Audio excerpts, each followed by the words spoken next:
ஹalleluya. கர்த்தருடைய பரிசுத்த நாமத்துக்கு மகிமை உண்டாவதாக.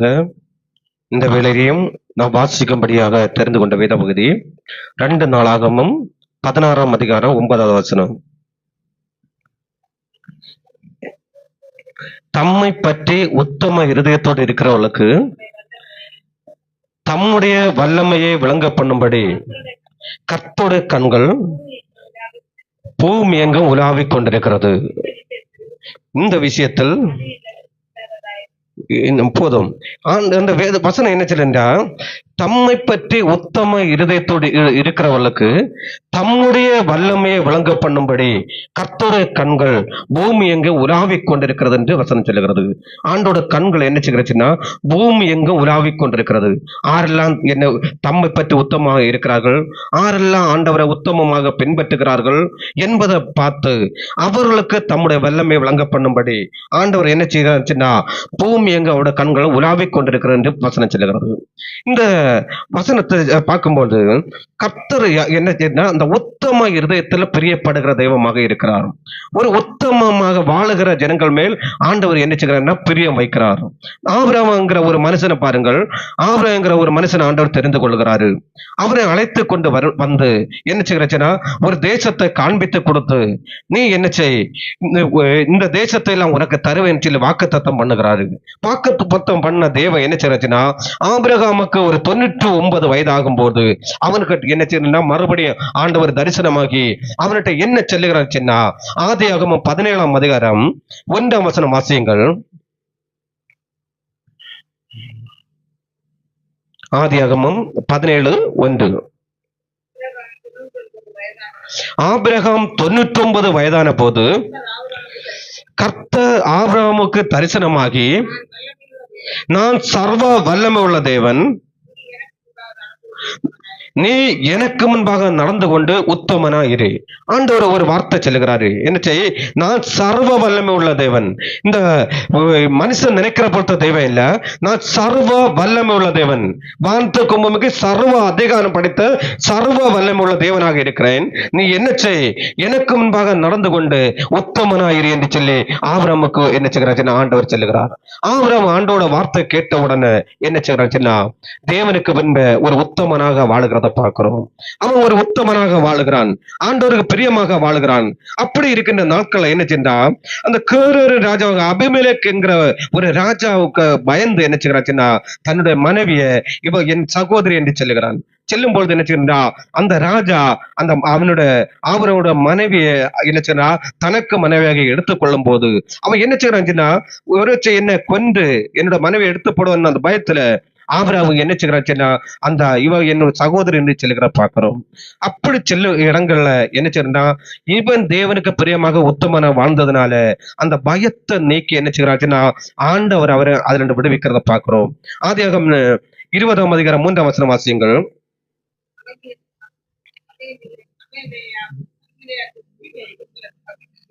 தேவன் இரவிலே அபிமெலேக்குக்கு சொப்பனத்திலே தோன்றி, நீ அழைப்பித்த ஸ்திரீ நிமித்தம் நீ செத்தாய்,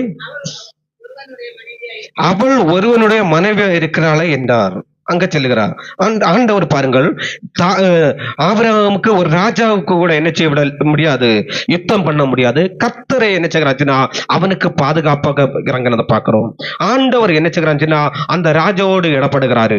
என்ன செய், இது இன்னொருத்தோட மனைவி, அவளை அனுப்பிவிடு என்று செல்லும் பொழுது அந்த அமலுக்குங்கிற அந்த ராஜா என்ன செய்கிறாச்சுன்னா ஆதி 20:5 வாசியங்கள் அவன் என்ன சொல்லுகிறாச்சுன்னா, இவள் தன் சகோதரி என்று அவன் என்னோடு செல்லவில்லையா, அவன் தன் சகோதரன் என்று இவளும் சென்னாலே உத்தம இருதயத்தோடும் சுத்தமான கைகளோடும் இதை செய்தேன் என்று ஆண்டவர்கிட்ட அவன் மறுமொழி சொல்லுகிற பார்க்கிறோம். ஆண்டவரே, நான் என்ன செய்யவில்லை, நான் அப்படி எடுக்கவில்லை, நான் ஒரு உத்தம இருதயத்தோடு. ஏனென்று அந்த அன்னைக்குள்ள ராஜா கூட காலங்கள்ல எத்தனை மனைவி வேணும் கல்யாணம் பண்ணிக்கொள்ளலாம், அன்னைக்கு அப்படிப்பட்ட ஒரு காலம் இருந்தது. அதனால என்ன செய்யணும், அவன் என்ன செய்யவில்லை, அடுத்தவனுக்குள்ள எடுக்கவில்லை. அவர்கள் என்ன செய்கிறார்கள், இவன் என்னோட சகோதரன் அவன் சொன்னான், அவனும் என்ன செய்கிறான், இது என் சகோதரன் சொன்னதுனால என்ன செய்கிறான், அவன் உத்தம இருதயத்தோட நான் செய்த ஆண்டவர் சொல்லி ஆண்டவர் அவன் சொல்லுகிற பார்க்கிறோம். அடுத்த வசனத்துல அதுக்கு ஆண்டவர் என்ன செய்யறாச்சுன்னா, அப்பொழுது தேவன் உத்தம இருதயத்தோடு நீ இதை செய்தாய் என்று நான் அறிந்திருக்கிறேன். நீ எனக்கு விரோதமாக பாவம் செய்யாதபடிக்கு நான் உன்னை தடுத்தேன். ஆகையால் நீ அவளை தொட நான் உனக்கு இடம் கொடுக்கவில்லை என்று சொல்லி ஆண்டவர் பாருங்கள். அல்ல, இந்த ராஜா மட்டும் ஒரு உத்தம இருதயத்தோடு வாழாம இருந்திருந்தா என்ன செய்வாச்சுன்னா உடனே தேவன் அழித்து போட்டிருப்பாரு. அவன் ஒரு உத்தம இருதயத்தோடு வாழ்ந்ததுனால என்ன செய்கிறாச்சுன்னா நீ அவளை அனுப்பிவிடு என்று சொல்லி அவனை என்ன செய்கிறாச்சுன்னா அவனிட்ட சொல்லி அவனை விடுகிறத பார்க்கிறோம். அப்படி விடும்பொழுது என்ன செய்யா அந்த ராஜா உடனே கர்த்தருக்கு பயந்து கர்த்தரோட வார்த்தைக்கு அப்படியே கீழ்படுத்த அந்த ஆபிரகாமோட மனைவி என்ன செய்கிறாச்சுன்னா ஆபிரகாமுக்கு அனுப்பி கொடுக்கிறத பார்க்கிறோம். இப்படி என்ன செய்கிறாச்சுன்னா ஒரு மனுஷன் தேவனுக்கு பயந்து வாழ்ந்ததுனால அந்த குடும்பத்தை என்ன செய்கிறாச்சுன்னா ஆபத்துகளுக்கு விலக்கி ஆண்டவர் பாதுகாக்கிற தெய்வமாக இருக்கிறாரு. ஒரு ஆபத்து வரக்கூடாது, அவனுக்கு ஒரு துக்கம் வரக்கூடாது என்பதற்காக அவனோட மனைவி என்ன செய்கிறாச்சுன்னா ஆண்டவர் இடப்பட்டு அவன் அனுப்பி என்ன செய்கிறான் விடுகிறான். அப்படி என்ன செய்ய காப்பாற்றி விடுகிறத பார்க்கிறோம். அடுத்து பாருங்கள், இந்த ஆபிரகாமோட மகனாக ஈசாக்கு வருகிறான். அவனுக்கு அடுத்த தலைமுறை என்ன செய்யறா அவனோட ஆபிரகாமோட மகன் ஈசாக்கு. ஈசாக்கு என்ன செய்யறான்னா ஈசாக்கு நாட்கள்ல என்ன செய்யறா அந்த தேசத்துல ஒரு பஞ்சம் வருகிறது. அந்த பஞ்சம் வரும்போது இந்த ஆண்டவர் என்ன செய்யறாச்சுன்னா அந்த ஈசாக்கோடு இடப்படுகிறத பார்க்கிறோம். ஆதியாகமம் 26:2 வாசியங்கள். கர்த்தர் அவனுக்கு தரிசனமாகி நீ எகிப்துக்கு போகாமல் நான் உனக்கு செல்லும் தேசத்திலே குடியிரு, இந்த தேசத்திலே வாசம் பண்ணு, நான் உன்னோட கூட இருந்து உன்னை ஆசீர்வதிப்பேன், நான் உனக்கும் உன் சன்னதிக்கும் இந்த தேசங்கள் யாவையும் தந்து உன் தகப்பனாகிய ஆபிரகாமுக்கு நான் இட்ட ஆணையை நிறைவேற்றுவேன். ஆறுக்கிட்ட ஆணை அது நிறைவேற்றுவேன் ஆண்டு சொல்லுகிறான்.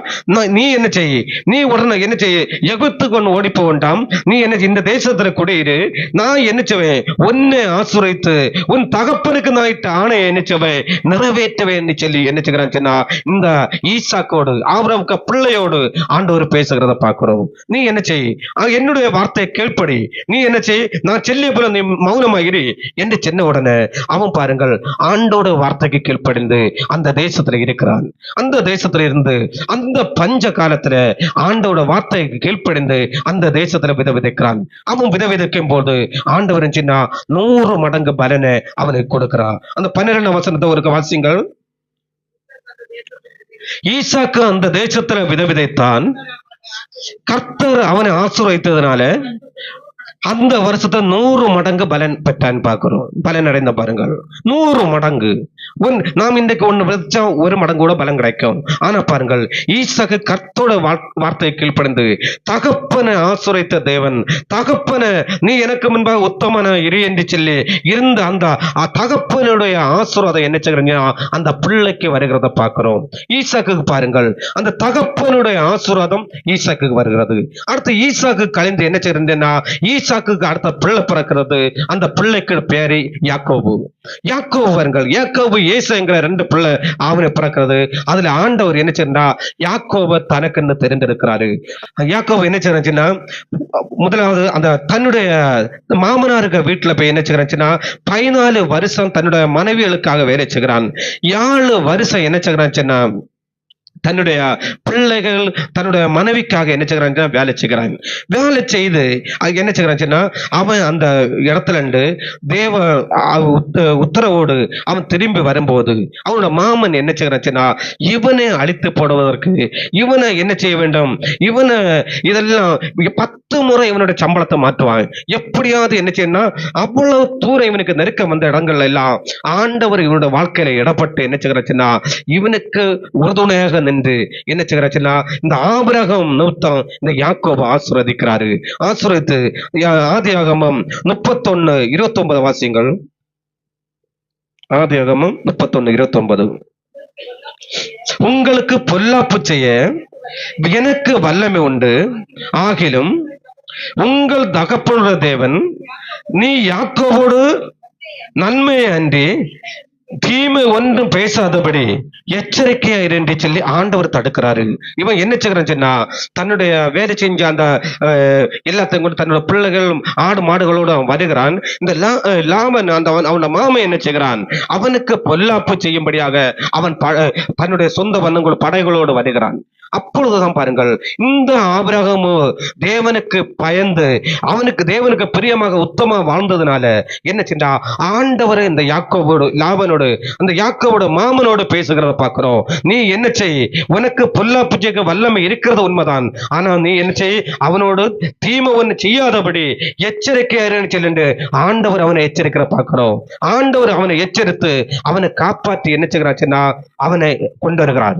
அப்படி கொண்டு வரும்போது என்ன செய்கிறச்சுன்னா, ஆதியாகமத்துல 35ஆம் அதிகாரத்துல வரும்பொழுது என்ன செய்கிறச்சுன்னா, அவனுகிட்ட ஆண்டவர் பேசுகிறாரு. நான் இன்னும் என்ன செய்யணும்டா, ஆபிரகாம் ஆசீர்வதித்து ஆபிரகாம் எனக்கு உத்தமமாக வாழ்ந்ததுனால ஆபிரகாம் ஈசாக்கு அது முடிஞ்சு யாக்கோவாக 3ஆம் தலைமுறை வருகிறது. 3ஆம் தலைமுறை வரும்போது இந்த யாக்கோவிட்டு ஆண்டவர் சொல்லுகிறாரு, நீ எனக்கு பயந்து வாழு, எனக்கு பிரியமாக வாழு என்று சொல்லி, உனக்கு சன்னதி என்று ராஜாக்கள் தோன்றுவார்கள், உனக்கு சன்னதிகள் என்று பல ஜாதிகளை உருவாக்குவோம் என்று சொல்லி ஆண்டவர் இந்த யாக்கோபு செல்லும் போது யாக்கோபு ஆண்டோட வார்த்தையை கீழ்ப்படிந்து என்ன செய்கிறச்சுன்னா, தன்னுடைய என்ன செய்ய இருக்கின்ற எல்லா அந்நிய தெய்வங்கள் எதெல்லாம் தன்னுடைய குடும்பத்தை 6 கட்ட இருந்தோ எல்லாத்தையும் தூர எறிந்து விட்டு தன்னுடைய வழிகளை நேர்படுத்தி தன்னை சுத்திகரித்து என்ன செய்யறா ஆண்டவர் சமூகத்தை தன்னை தாழ்த்துகிறத பார்க்கிறோம். அப்படி அவன் தாழ்த்தும் போது ஆண்டவர் அவன்கிட்ட என்ன சொல்லுகிறாச்சுன்னா, ஆதியாகமம் 35:11 வாசியுங்கள். பின்னும் தேவன் அவனை நோக்கி, நான் சர்வ வல்லமுள்ள தேவன், நீ பலிகு பெருகுவாய், ஒரு ஜாதியும் பற்பல ஜாதிகளும் கூட்டங்களும் உன்னிலிருந்து உண்டாகும், ராஜாக்களும் உன் சன்னதியிலே பிறப்பார்கள். பாருங்கள் எப்படிப்பட்ட ஆசீர்வாதம் பாருங்கள். ஒரு மனுஷன் என்ன செய்கிறாருன்னா, தேவனுக்கு பிரியமாக உத்தமனாக வாழ்ந்தான். ஒரு மனுஷன் பாருங்கள், ஒரு மனுஷனுக்கு அவனுக்கு பிள்ளை இல்லை, மலடன் என்று சொல்லி உலகத்தால ஒதுக்கப்பட்ட ஒரு மனுஷன் என்ன செய்யறா, தேவனுக்கு பிரியமா வாழ்ந்த போது அவனுக்கு 100 வயசுல ஒரு பிள்ளையை கொடுத்து அவன் என்ன செய்கிறாச்சுன்னா, ஆண்டவர் அந்த சன்னதியை 3ஆம் தலைமுறை வரும்போது ஒரு வாக்கு சொல்லுகிறாரு, உனக்கு சன்னதிலிருந்து பல ஜாதிகள் எழும்பும், உனக்கு சன்னதிலிருந்து ராஜாக்களை தோன்ற பண்ணுவேன் என்று சொல்லி வாக்குத்தத்தம் கொடுக்கிறத பார்க்கிறோம். வாக்குத்தத்தம் கொடுத்து இந்த சன்னதியை ஆசீர்வதித்து படிப்படியாக தேவன் கொண்டு வருகிறாரு. படிப்படியாக கொண்டு வரும்போது ஆபிரகாம் மரித்தாச்சு, ஈசாக்கு மரித்தாச்சு, வாக்குத்தத்தம் பண்ணப்பட்ட யாக்கோபு மரித்தாச்சு. என்றாலும் பாருங்கள், அந்த சன்னதிகளை தலைமுறையாக பாதுகாத்து என்ன செய்கிறாச்சுன்னா ஆண்டவர் கொண்டு வந்து ராஜாக்களை எழுப்புகிறத பார்க்கிறோம். முதலாவது அந்த சன்னதியில இந்த ஒரு ராஜாவை எழுப்புகிறாரு. ஆரம்பிச்சுன்னா சவுலுங்கிற ஒரு மனுஷனை ராஜாவாக எழுப்புகிறாரு. அவன் என்ன செய்யறாச்சுன்னா, ஆண்டவருக்கு பிரியமாக உத்தமமாக வாழாத உடனே ஆண்டவர் அவனை தள்ளி கொண்டு என்ன செய்யறாச்சுன்னா, அவனை பார்க்கலாம் ஒரு உத்தமனை நான் என்ன ஏற்படுத்துவேன் என்று சொல்லி அவனுக்கு வாக்குத்தத்தம் கொடுக்கிறார். 1 சாமுவேல் 15ஆம் அதிகாரம் 28ஆம் வசனத்தை வாசியுங்கள். 1 சாமுவேல் 15:28. அப்பொழுது சாமுவேல் அவனை நோக்கி, கர்த்தர் என்று உம்மிடத்திலிருந்து இஸ்ரவேலின் ராஜ்யத்தை கிழித்து போட்டு உம்மை பார்க்கலும் உத்தமனா இருக்கிற உம்முடைய தோழனுக்கு அதை கொடுத்தார் என்று சொல்லி அங்க என்ன செய்யற தீர்க்கதரிசியை கொண்டு சாமுவேல் தீர்க்கதரிசியை கொண்டு ஆண்டவர் பேசுகிறத பார்க்கிறோம். பேசிக்கொண்டு என்ன செய்யச்சுன்னா, கர்த்தரோட கண்கள் தம்மை பற்றி உத்தம இருதயத்தோடு இருக்கிறவர்களுக்கு தம்முடைய வல்லமை விளங்க பண்ணும்படி கர்த்தரோட கண்கள் பூமி அங்கு உலாவிக் கொண்டு இருக்கிறது என்ன பண்ணோம். ஆண்டவர் என்ன செய்யறா, இவனை பார்க்கலாம், இந்த சவுலை பார்க்கலாம், ஒரு உத்தமனாகிய ஒரு மனுஷனுக்கு அவனை ராஜாவாக்கணும். நான் ஆபிரகாம், ஈசாக்கு, யாக்கோபு என்பவர்களுக்கு வாக்குத்தத்தம் பண்ணின வாக்குத்தத்தத்தை நிறைவேற்றணும்னு சொல்லி கொண்டு என்ன செய்யறா, ஒருத்தரை தேடும் பொழுதுதான் பாருங்கள் ஆறு கிடைக்கிறதுனா தாவீதுங்கிற ஒரு மனுஷன், ஒரு ஆடு மேய்க்க ஒரு மனுஷனாக இருக்கிறான். இந்த ஆபிரகாம் சன்னதியில வந்த ஒரு மனுஷன் எங்க இருக்கிறான்னுச்சுன்னா, ஒண்ணு பெற்றோர்களால தள்ளப்பட்டு சொந்தத்தால உதறப்பட்டு எல்லாரும் அவனு குடும்பத்துள்ள எல்லாருக்கும் அரசாங்கத்துல வேலை, ஆனா இவனுக்கு மட்டும் ஆடு மேய்க்க தான் இவன் லாயக் என்று சொல்லி எல்லாராலும் ஒதுக்கப்பட்டு ஆடு மேய்த்து கொண்டிருந்த ஒரு மனுஷனை ஆண்டவர் கண்டு கொண்டார். இவன் என்ன உத்தமமாக பின்பற்றுவான், இவன் என்ன செய்வான், என்ன உத்தமமாக நாம் விரும்புகிறத செவ்வான் என்று சொல்லி அந்த தாவீதை ராஜாவாக அபிஷேகம் பண்ணி ஆண்டவர் உயர்த்துகிறத பார்க்கிறோம். ஆண்டவரை உயர்த்தி அவனை என்ன செய்கிறா 12 கோத்திரங்களை ஆளுகின்ற ஒரு பெரிய ராஜாவாக என்ன செய்கிறா தாவீதை ஆண்டவர் வளர்த்துகிறாரு. அப்படி தாவீதை வளர்த்தும் போது என்ன செய்கிறான், இந்த தாவீதுக்கு பாருங்கள், ஆடு மந்தையில கடந்தவன் இப்ப ராஜாவாக மாற்றப்பட்டேன், இனி எனக்கு எப்படியும் வாழலாம் என்று சொல்லி இவன் தன்னுடைய வாழ்க்கையை மாற்றவில்லை. அவன் என்ன செய்கிறான், சங்கீதம் 101:2 தாவீது எழுதும் போது என்ன சொல்லுகிறான், அது வாசிங்க. சங்கீதம் 101:2. உத்தமமான வழியிலே விவேகமாக நடப்பேன், எப்பொழுது என்னிடத்தில் வருவேன், என் வீட்டிலே உத்தம இருதயத்தோடு நடந்து கொள்ளுவேன். அவன் பாருங்க, ஆண்டவரோட சொல்லியா, ஆண்டவரே உத்தம இருதயத்தோடு விவேகமாக நடப்பேன், என் வீட்டிலே உத்தம இருதயத்தோடு நடந்து கொள்ளுவேன் என்று சொல்லி ஆண்டவரை சொல்லுகிற பார்க்கிறோம். ராஜா பாருங்கள், அவனுக்கு ஒரு குறவு இல்லை, எல்லாம் இருக்கிறது. ஆனா அவனுடைய வாழ்க்கையில கர்த்தரோடு வாழ வேண்டும், கர்த்தருக்கு பிரியமாக வாழ வேண்டும், உத்தமமாக வாழ வேண்டும் என்று சொல்லி அவனை என்ன செய்கிறாச்சுன்னா அவனை ஆண்டவர் நேசித்ததை பார்க்கிறோம். அவனுடைய இருதயம் அவன் மறிக்கிறது வரை தேவனுடைய பார்வையில உத்தமமாக இருந்தது. அவனுக்கு பின்பு அவனுக்கு பின்பு அடுத்த ராஜாவாக வருகிறான் சாலோமன் வருகிறான். தாவீதோட மகன் ராஜாவாக வருகிறான். அவன் ராஜாவாக வரும்போது இந்த தாவீது என்ன எதற்காக அந்த சாலோமனுக்காக விண்ணப்பம் பண்ணுகிறார் என்று நாம் பார்ப்போம் என்று சொன்னா, 1 நாளாகமம் 29:19 வாசியங்கள். 1 நாளாகமம் 29:19.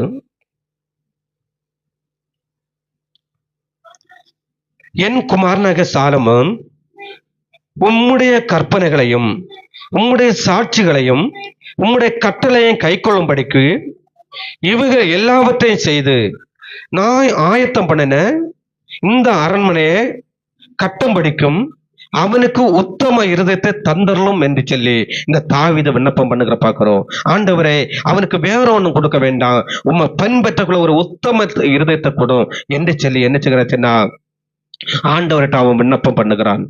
இப்படியாக பாருங்கள், அவன் எதை விரும்புறான்னு, தலைமுறைகளை என்ன செய்ய வேண்டும், உத்தமமாக கர்த்தரை பின்பற்ற வேண்டும், உத்தம இருதயத்தோடு வாழ வேண்டும் என்பதுதான் அவனோட நோக்கம். ஒரு மனுஷன் உத்தமனாக வாழ்ந்ததுனால எத்தனை தலைமுறைகள் கர்த்தரோட ஆசீர்வாதம் அந்த இதுல வந்து கொண்டிருந்துச்சுன்னா, அடுத்து பாருங்கள், இந்த சன்னதியில ராஜாக்கள் தோன்றிக் கொண்டே இருக்கிறார்கள். படிப்படியா ஒரு ராஜாக்கள் போகும்போது அடுத்த ராஜாக்கள் தோன்றுகிறார்கள். ஆனா அதுல என்ன சொல்லப்படுகிறதுன்னா, இந்த தாவீதை போல தன் தகப்பனாக தாவீதை போல சிலருடைய இருதயங்கள் என்ன சென்றா உத்தமமாக இல்லாத உடனே அந்த ராஜ்யம் கிழிக்கப்படுகிறது. கிழிக்கப்பட்டு பிரிக்கப்பட்டு அது பிஞ்சு என்ன செய்ய அடுத்த ராஜாக்கள் கையில போகிறது. அப்படி போன பின்பும் இந்த ஆபிரகாமுக்கு அவன் உத்தமமா வாழ்ந்தது, அந்த தாவீது தன்னை தேவனுக்கு பிரியமா உத்தமமா வாழ்ந்த அந்த வாழ்க்கைகளை நினைத்து அந்த சன்னதிக்காக ஒரு ராஜ்யத்தை ஆண்டவர் வச்சு கொண்டே இருந்தாரு. அப்படி வச்சு என்ன செய்கிறாச்சுன்னா ஆண்டவர் அந்த ஜனங்களை ஆசீர்வதித்து நடத்தினதை பார்க்கிறோம். இன்றைக்கும் பாருங்கள், இஸ்ரேல் ஜனங்களுக்கு பாருங்கள் எவ்வளவோ காரியங்கள் இருந்த பிறகும் தேவனுக்கு ஒரு பாதுகாப்பு அந்த ராஜ்யத்துல இருக்கிறது. இது எதனால என்னன்னா, அந்த ஆபிரகாம் உத்தமத்தால வாழ்ந்ததுனால இன்னைக்கு இந்த இஸ்ரேல் தேசத்துல ஒரு தனி ஒரு பாதுகாப்பு என்ன செய்கிறச்சுன்னா தேவ பாதுகாப்பு இருக்கிறது. எத்தனையோ ராஜ்யங்கள் அந்த ராஜ்யத்தை இல்லாதாக்க வேண்டும், அழிக்க வேண்டும் என்று நினைத்த பின்பு இவர்கள் மேல தப்பு இருந்த பின்பு ஆண்டவர் ஒப்பு கொடுக்காதபடி அந்த தகப்பனை கொடுத்த வாக்கு நிமித்தம் அந்த சன்னதியை இன்னைக்கும் பாதுகாத்து கொண்டு வருகிறார். நாம் என்ன செய்ய வேண்டும் என்றா, கர்த்தருக்கு உத்தமமாக வாழுவோம் என்று சொன்னா நம்முடைய குடும்பம் ஆசீர்வதிக்கப்படும், நம்முடைய பிள்ளைகள் ஆசீர்வதிக்கப்படும், நம்முடைய சன்னதிகள் ஆசீர்வதிக்கப்படும். நாம் என்ன செய்ய வேண்டும் என்றா, கர்த்தரை உத்தமமாக பின்பற்ற கர்த்தருக்கு நம்மை ஒப்பு கொடுக்க வேண்டும். யார் உத்தமன் என்று பார்த்தா இந்த வேதம் என்ன சொல்லுச்சுன்னா 2 கொரிந்தியர் 10:18 வாசியுங்கள். 2 கொரிந்தியர் 10:18 தன்னைத்தான் புகழ்கிறவன் உத்தமன் அல்ல, கர்த்தரால் புகழப்படுகிறவனே உத்தமன். தன்னைத்தான் புகழ்கிறவன் அல்ல. பாருங்கள், கர்த்தரால எந்த மனுஷன் புகழப்படுகிறானோ அவன் உத்தமன் என்று சொல்லி இந்த வசனம் சொல்லுகிறது. ஆண்டவர் இந்த வேதம் சொல்லுகிறது, எந்த மனுஷன் கர்த்தரால புகழப்படுகிறானோ அவன் உத்தமன் என்று வேதம் சொல்லுகிறது. ஆண்டவர் இந்த பூமியில ஊழியம் செய்த நாட்கள்ல பாருங்கள், ஆண்டவர் ஊழியத்தை தொடங்குற நாட்கள்ல என்ன செஞ்சா நாத்தன் வேல் என்கிற ஒரு மனுஷன் என்ன செய்யறா ஆண்டவரை பார்க்க வருகிறான். அந்த நாத்தன் வரும்போது யோவான் 1:47 வசனத்துல ஆண்டவர் அவனை பார்த்து என்ன சொல்லுகிறான்னு சொன்னா, வாசிங்கள். 1:47. இயேசு நாத்தம் வேலை தம்மிடத்தில் வர கண்டு அவனை குறித்து, இதோ கபடற்ற உத்தம இஸ்ரவேலன் என்று சொல்லி ஆண்டவர் சாட்சி கொடுக்கிற பார்க்கிறோம். தேவன் ஆருக்கு சாட்சி கொடுக்கிறாரோ, ஆண்டவர் ஆற சொல்லுகிறார், அவன் தான் உத்தமம். பாருங்கள், நாம் சொல்லுகிறதுல உத்தமம். கர்த்தர் நம்மளை செல்லணும். என்னோட பிள்ளை இவன் உத்தமாக வாழ்ந்தாள், இவள் உத்தமமாக வாழ்ந்தாள் என்று அப்படி வாழுவோம் என்று சொன்னா, நாம் என்ன செய்வோம் என்று சொன்னா, நாம் தேவனுக்கு பிரியமா வாழ்வோம். இந்த உத்தமமாக வாழவில்லை என்று சொன்னா, இன்றைக்கு இந்த தேவனுடைய கண்கள் பூமி எங்கு உலாவிக் கொண்டிருக்கிறது. ஆறு ஆண்டவருக்கு பிரியமா வாழ்வார்கள், ஆறு உத்தமமாக வாழுகிறார்கள் என்பதை பார்க்கும்படியாக கர்த்தருடைய கண்கள் பூமி எங்கும் உலாவிக் கொண்டிருக்கிறது. உத்தமமா வாழாமல் என்ன செய்ய முடியாதுன்னா, நாம் ரட்சிக்கப்பட்டிருக்கலாம், தேவனை நம்பி வாழ்ந்து கொண்டிருக்கலாம், ஆனா உத்தமமாக வாழாதபடி பரலோக ராஜ்யத்துல போக முடியாது. சங்கீதம் 15ஆம் சங்கீதம் 1-2 வசனத்தை வாசியுங்கள். சங்கீதம் 15:1-2. கர்த்தாவே, யார் உம்முடைய கூடாரத்தில் ஏறுவான்? யார் உம்முடைய பரிசுத்த பர்வதத்தில் வாசம் பண்ணுவான்?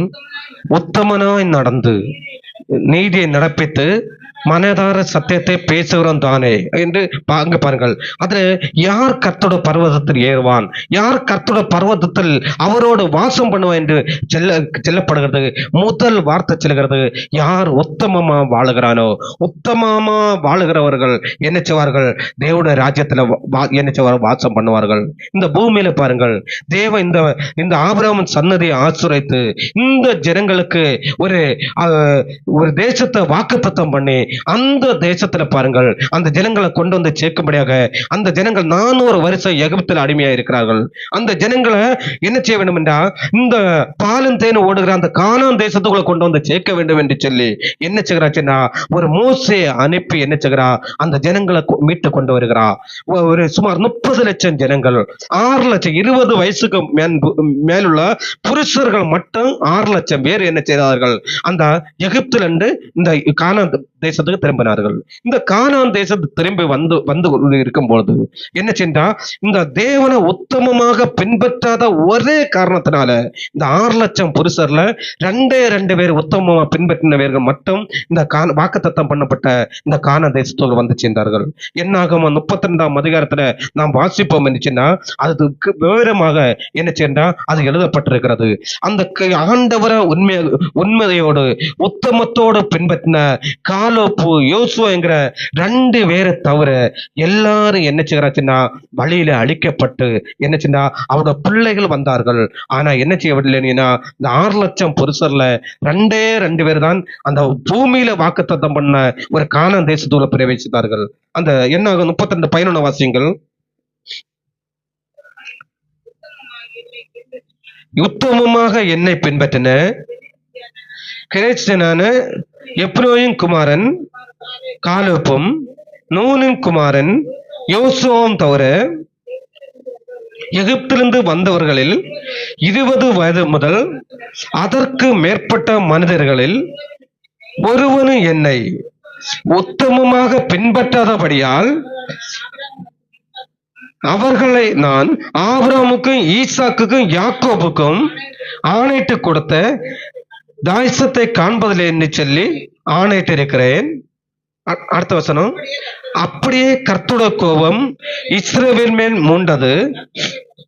கர்த்தருடைய சமூகத்தில் பொல்லாப்பு செய்த அந்த சன்னதி எல்லாம் நிர்மூலமாக மட்டும் அவர்கள் வனாந்தரத்தில் 40 வருஷம் அலைய பண்ணினார். நல்லா பாருங்கள், 40 வருஷம் இந்த பொல்லாப்பு செய்த கர்த்தரை உத்தமமாக பின்பற்றாத அந்த ஜனங்கள் அழிந்து தீருகிறது வரை அந்த வாக்குத்தத்தம் பண்ணப்பட்ட கானான் தேசத்தோட போக முடியவில்லை. எல்லா ஜனங்கள் அழிந்து அங்க திரும்பினதுல யோசுவா காலேப்புங்கிற 2 மனுஷர்கள் கர்த்தரை உத்தமமாக பின்பற்றினபடினால அந்த வாக்குத்தத்தம் பண்ணப்பட்ட கானான் தேசத்துல பிரவேசித்தார்கள். நமக்கு ஒரு வாக்குத்தத்தம் பண்ணியிருக்கு, உங்களுக்கு நித்திய ஜீவனை தருவேன், என் பிதா வீட்டுல அநேக வாசஸ்தலங்கள் இருக்கு. நான் உங்களுக்காக ஒரு ஸ்தலத்தை ஆயத்தம் பண்ண போகிறேன். யோவான் 14ஆம் அதிகாரத்துல 1 நான் வாசிப்போம் இருந்துச்சுன்னா, ஆண்டவர் சொல்லுகிறா, உங்களுக்காக ஒரு ஸ்தலத்தை ஆயத்தம் பண்ணிட்டு நான் இருக்கிற இடத்துல நான் மறுபடியும் வந்து உங்களை என்னிடத்துல சேர்த்துக் கொள்வேன் ஆண்டவர் வாக்குத்தத்தம் பண்ணியிருக்கிறா. உங்களை நித்திய ஜீவனை தருவேன்னு வாக்குத்தத்தம் பண்ணியிருக்கிறா. ஆண்டவர் நம்மகிட்ட எதிர்பார்க்கிறது, நீங்க உத்தமமாக வாழுங்கள், என்னை உத்தமமாக பின்பற்றுங்கள், நான் என்ன செய்வேன், அந்த வாக்குத்தத்தம் பண்ணப்பட்ட ராஜ்யத்துல நான் வந்து உங்களை கூட்டி சேர்ப்பேன்னு சொல்லி ஆண்டவர் நமக்கு வாக்குத்தத்தம் பண்ணி இருக்கிறாரு. 1ஆம் நூற்றாண்டுல வாழ்ந்த தேவ பிள்ளைகள் எல்லாரும் என்ன செய்தார்கள் சொன்னா, ஆண்டவருக்கு உத்தமமாக வாழ்ந்தார்கள். தேவ ராஜ்யத்துக்குள்ள போக வேண்டும், எப்படியாவது உத்தமமாக வாழ்கிறோம் மட்டும் அந்த பரலோக ராஜ்யத்தை சுதந்திரிப்பார்கள். அதுக்கு நாம் என்ன செய்ய, உத்தமமா வாழ வேண்டும் என்று சொல்லி 1ஆம் நூற்றாண்டு வாழ்ந்த தேவ பிள்ளைகள் வாழ்ந்தார்கள். அப்போஸ்தலர் பவுலை பார்க்கும்போது 2 கொரிந்தியர் 4:2 வாசியங்கள். அப்போஸ்தலர் பவுல் உத்தமமாக வாழ்ந்தான். வெட்கமான அந்தரங்க காரியங்களை நாங்கள் வெறுத்து தந்திரமாக நடவாமலும் தேவ வசனத்தை புரட்டாமலும் சத்தியத்தை வெளிப்படுத்துகிறதுனாலே தேவனுக்கு முன்பாக எல்லா மனுஷருடைய மனசாட்சிக்கும் முன்பாக எங்க உத்தமர் என்று விளங்க பண்ணுகிறோம். அங்க பாருங்கள், நாங்க விளங்க பண்ணுகிறோம். எல்லாரோட மனசாட்சிக்கு முன்பாகவும் எங்களை என்ன செய்கிறோம்னா, எங்களை உத்தமர் என்று விளங்க பண்ணுகிறோம் சொல்லி அப்போஸ்தலன் பவுல் சொல்லுகிறான். பாருங்கள், அவனுக்கு நோக்கம் என்ன, எப்படியாவது உத்தமனாக வாழ்ந்து தேவ ராஜ்யத்துக்குள்ள போகணும். அந்த அப்போஸ்தலன் பவுல் வாழ்ந்தான். அதே போல அந்த தீத்துவ பாருங்கள், தீத்து 1:1 உத்தமன், அவன் உத்தமனாக வாழ்ந்தான். அதுபோக ரோமர் 16:10 வாசிக்கும் போது அப்பல்ல உத்தமனாக வந்தான். 1 தீமோத்தேயு 1:2 வாசிக்கும் போது தீமோத்தேயு உத்தமனாக வந்தான். ஆனா 2 தீமோத்தேயு 2:15 அந்த தீமோத்தேயுக்கு அப்போஸ்தலன் பவுல் ஆலோசனை சொல்லும் போது என்ன சொல்றாச்சுன்னா, நீ வெட்கப்படாத ஊழியக்காரனாயும் சத்திய வசனத்தை நிதானமா பகுத்து போதிக்கிறவனாயும் உன்னை தேவனுக்கு முன்பாக உத்தமனாக நிறுத்தும்படி ஜாக்கிரதையாயிரு என்று சொல்லி அவனுக்கு ஒரு வாக்கு தத்தம் கொடுக்கறத பார்க்கிறோம். நீ என்ன செய், உன்னை தேவனுக்கு முன்பாக உத்தமனாக நிறுத்தும்படி நீ ஜாக்கிரதையா வாழ என்று சொல்லி அந்த தீமத்துக்கு என்ன செய்யறாங்கன்னா அப்போஸ்தலன் பவுல் ஆலோசனை கொடுக்கிறாரு. நாம் உத்தமமாக வாழுவோம் என்று சொன்னா தேவ ராஜ்யத்துக்குள்ள பிரவேசிப்போம். ஏனென்றா உத்தமமாக வாழுகிறவர்களுக்காக ஜீவ கிரீடம் என்ன செய்யறச்சுன்னா பரலோகத்துல காத்து கொண்டிருக்கிறது. யாக்கோபு 1ஆம் அதிகாரம் 12ஆம் வசனம் வாசியுங்கள். யாக்கோபு 1:12.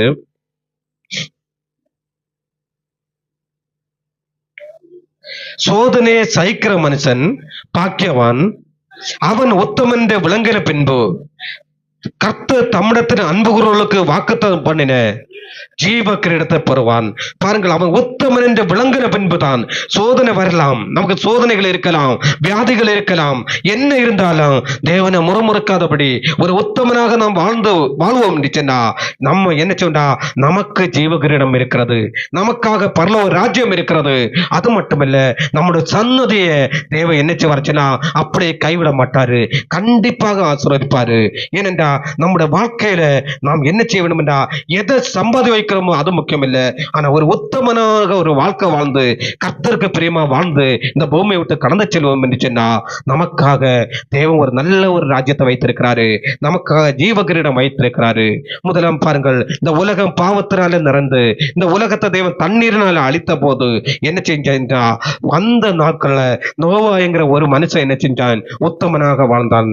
ஆதியாகமம் 6ஆம் அதிகாரத்துல நாம் வாசிப்போம் என்று சொன்னா ஆண்டவர் என்ன செய்யறாச்சுன்னா எல்லா ஜனங்களை அடித்து போட நினைக்கும் போது ஒரு மனுஷனை பார்க்கிறாரு. அந்த இடத்துல ஆண்டதான் சொல்லுகிறது, கர்த்தருடைய கண்கள் தம்மை பெற்று உத்தம இருதயத்தோடு இருக்கிறவர்களுக்கு தம்முடைய வல்லமையை விளங்க பண்ணும்படி கர்த்தருடைய கண்கள் சுற்றி தெரிகிறதுன்னு சொன்னவனா என்ன செய்யறச்சுன்னா நோவாவை பார்க்கிறாரு.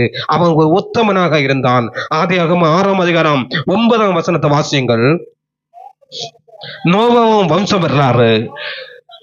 நோவா தன் காலத்துல இருந்தவர்களுக்குள்ள நீதிமானம் உத்தமமாக இருந்தான். பாருங்கள், அவன் எப்படிப்பட்ட, அவனை எப்படி காப்பாற்றினாரு, அவன பிள்ளைகளை ஏன் காப்பாற்றினாரு, அவன மனைவியை ஏன் காப்பாற்றினாருன்னு சொன்னா நோவா அன்னைக்கு வாழ்ந்த மனுஷனுக்குள்ள அவன் மட்டும்தான் உத்தமனாக இருந்தான். அதனால என்ன செய்தா, உலக மொத்தத்தையும் வளர்த்தனால அழித்த பின்பு வர ஆண்டவர் என்ன செய்யல, நோவாவை அழிக்காதபடி அவனுக்காக அவனுடைய குடும்பத்தை காப்பாற்ற ஒரு பேழையை உண்டு பண்ணி ஆண்டவர் அவனை காப்பாற்றுகிறத பார்க்கிறோம்.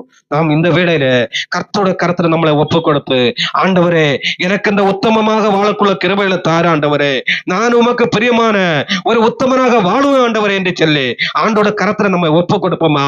பாருங்கள், ஆதி நாட்கள்ல கூட இந்த உலகத்தை அழிக்க போகும்போது ஒரு மனுஷன் தேவன் தெரிந்து கொண்டாரு. ஒரு மனுஷன் உத்தமனாக வாழ்ந்தான், நோவா உத்தமனாக வாழ்ந்தான். ஆண்டவர் பாருங்கள், அதுக்கு பின்பு அடுத்த ஜனங்களை உருவாக்குற போது ஆண்டவர் தேடி பார்த்த போது ஒரு ஆபிரகாம பார்த்தாரு. அவனுகிட்ட சொன்னாரு, நீ உத்தமனாக வாழு, நீ எனக்கு பார்வை, எனக்கு முன்பு நீ உத்தமனாக வாழு என்று சொன்ன உடனே அவன் உத்தமனாக வாழ்ந்தான். அவனுக்கு சன்னதியில் என்று பாருங்கள், அவனுக்கு பிள்ளைய தெரிந்து கொள்கிறார், அடுத்த பிள்ளைய தெரிந்து கொள்கிறாரு. சன்னதியாக பாருங்கள் கர்த்தருடைய ஆசீர்வாதம் அந்த குடும்பத்துல வரும். அந்த சன்னதியை பாருங்கள் கர்த்தர் ஆசீர்வதித்து ஒருத்தர் இல்லாத நிலைமையில இருந்தவன அந்த சன்னதி வானத்து நட்சத்திரங்களை போல கடற்கரை மணலை போல சன்னதியை கொடுத்து அவன் குடும்பங்களை ஆசீர்வதித்ததை பார்க்கிறோம். ஆண்டோட ஆசீர்வாதம் சன்னதியாக வருகிறது. அந்த குடும்பத்துல ராஜாக்களை தோன்ற பண்ணுகிறாரு. அந்த குடும்பத்துல பாருங்கள் ஆண்டவர் என்ன செய்யறாச்சுன்னா, ஆண்டவரே இந்த பூமியில வந்து பிறந்து இந்த பூமிக்கு ஒரு மீட்பை உண்டு பண்ணி ஆண்டவர் சொல்கிறாரு, நீ உத்தமனாக வாழு, நான் என்ன செய்கிறேன், நான் உன்னை நினைத்திருக்கிறேன், நான் உன்னை நேசிக்கிறேன், நீ எனக்கு பாருங்க உத்தமனாக வாழு என்று சொல்லி இந்த வேளையில உங்களை பார்த்து ஆண்டவர் செய்கிறா, உங்களை ஆசீர்வதிப்பேன், உங்க குடும்பங்களை ஆசீர்வதிப்பேன், உங்களை நான் நேசிப்பேன் என்று சொல்லி ஆண்டவர் வாக்கு கொடுக்கிறாரு. ஆண்டவரை நம்பி ஆண்டவருக்கு பிரியமான உத்தமனாக வாழ நாம் வாழுகிற ஆண்டவர் என்று சொல்லி ஒப்பு கொடுங்கள். ஆண்டவரை பாருங்கள், முதலாம் நூற்றாண்டு தேவ பிள்ளைகள் எல்லாரும் உத்தமனாக வாழ்ந்தார்கள். ஆபிரகாம் பாருங்கள், பழைய ஏற்பாடுல அவர்கள் உத்தமமாக வாழ்ந்தார்கள். புதிய ஏற்பாடுல பார்க்கும்போது அப்போது பவுல் உத்தமனாக வாழ்ந்தார், தீமோத்தேயு உத்தமனாக வாழ்ந்தார், தீத்து உத்தமனாக வாழ்ந்தார், அப்பல்லோ உத்தமனாக வாழ்ந்தார். பாருங்கள், அப்ப எல்லாரும் பாருங்கள் உத்தமனாக தேவனை பின்பற்றின தேவ பிள்ளைகள். நாம இந்த கர்த்தரை உத்தமமாக பின்பற்றுவோம் நம்முடைய குடும்பம் கர்த்தரால் ஆசீர்வதிக்கப்படும், நம்முடைய துக்கம் சந்தோஷமாக மாறும், பிள்ளைகளோட துக்கம் சந்தோஷமாக மாறும். பணமோ பொருளோ என்ன செய்யும் என்று பிள்ளைகளை காப்பாற்றும் என்று யாரும் நம்ப வேண்டாம். கர்த்தரை பாருங்கள், எத்தனையோ பேர் பாருங்க, எத்தனை பேருடைய வாழ்க்கையில் நம்ம பார்க்கிறோம், எத்தனை குடும்பங்கள் அட்ரஸ் இல்லாத பேர் இருக்கிறது. இந்த வேதத்திலேயும் ஆகாப்புங்கிற ஒரு ராஜா இருந்தான். ஆகாப்புங்கிற ராஜாவுக்கு பாருங்கள் 70 பிள்ளைகள் இருந்தார்கள். ஒரு ஆகாப்புக்கு பாருங்கள் அந்த தேசத்திலே பெரியவர்கள் மத்தியில் அவர்கள் வாழ்ந்து கொண்டிருந்தார்கள். அப்படி வாழ்ந்து கொண்ட அந்த பிள்ளைகள் வரை பாருங்கள், அவன் உத்தமமாக தேவனை பின்பற்றாதபடி அந்த சன்னதியில ஒரு வேறு வரை இல்லாதபடி எல்லாம் அழிந்து போறது இந்த விதத்துல இருக்கிறது. பணமோ பொருளோ பெரிய ஒரு செல்வாக்கோ என்ன செய்யாது, நம்ம குடும்பத்தை காப்பாற்றாது. நான் உத்தமமாக ஆண்டவருக்கு பிரியமாக வாழ்வோம் என்று சொன்னா நம்முடைய பிள்ளைய ஆண்டவர் பாதுகாப்பாரு. ஒரு பாருங்க, ஒரு யோபு தேவனுக்கு உத்தமனாக வாழ்ந்தான், அவனுடைய குடும்பத்துல தேவ பாதுகாப்பு இருந்தது, அவனுடைய குடும்பத்துல தேவன் வேறெடுத்து அவனுடைய பிள்ளைகளை குடும்பத்தை பாதுகாத்ததை பார்த்தோம். அதே போல உங்க குடும்பங்களை கர்த்தர் பாதுகாப்பாரு, உங்களை தேவன் ஆசீர்வதிப்பாரு. நமக்கு பரலோக ராஜ்யம் வாக்குத்தத்தம் பண்ணி இருக்கிறாரு. ஆண்டவரே அந்த ராஜ்யத்துல போக வேண்டும் என்று சொன்னா யாரெல்லாம் உத்தமமாக வாழுகிறார்களோ அவர்கள் தான் அந்த ராஜ்யத்துக்குள்ள போவார்கள். நாம் இந்த வேளையில ஒருத்த கூட இழந்து போக கூடாது. தேவமைத்திர பரலோக ராஜ்யத்தை, தேவமைத்திர அந்த பரிசுத்த வாழ்க்கைகளை ஒருத்த கூட இழந்து போகாதபடி ஆண்டோட கரத்துல ஒப்பு கொடுங்க. தேவனே, நான் உமக்கு பிரியமாக வாழுகிறப்பா, நான் உண்மை உத்தமமாக பின்பற்றுகிற ஆண்டவரே, என்ன வந்தாலும் நான் உம்மோட்டு விலகாதபடி நான் உண்மையை பின்பற்றுவோம் ஆண்டவரே என்று சொல்லி ஆண்டோட கரத்துல இந்த வேலை ஒப்பு கொடுப்பீர்கள். கர்த்தரோட சகல ஆசீர்வாதங்களையா நீங்க இந்த வேளையில அனுபவிப்பீர்கள். அவருடைய சமாதானம், சந்தோஷம், எல்லா நன்மைகளையும் உங்களுக்கு தந்து முடிவில் உங்களுக்கு நித்திய ஜீவனை தந்து உங்க குடும்பங்களை ஆசீர்வதிப்பாரு. கர்த்தரோட கரத்துல ஒப்பு கொடுத்து ஆண்டவரை நோக்கி ஜெபிங்கள். ஆண்டவரே, இந்த வேளையில கடந்து வந்திருக்க நமது பிள்ளைகளுக்காக ஜெபிக்கிறப்பா. ஆண்டவரை கேட்ட வார்த்தைகளை நம்பி ஆண்டவரை யாரெல்லாம் உங்க உத்தமத்தோடு பின்பற்ற வேண்டிய தீர்மானம் எடுத்தார்களோ அவர்களை தேவன் சந்திக்கும்படியாக, அவர்களை தேவன் ஆசீர்வதிக்கும்படியாக ஆண்டவரை நோக்கி நாங்க ஜெபிக்கிறப்பா. உமது பிள்ளைகள் கர்த்தருக்குள்ள என்னாலும் சந்தோஷமா இருக்க தேவன் அனுக்கிரகம் பண்ணும். அப்படி நீ செய்ய போறதுக்காக நன்றி. நீ பிரேசுமரை ஜெபிக்கிற நல்ல பிதாவே. ஆமென், ஆமென்.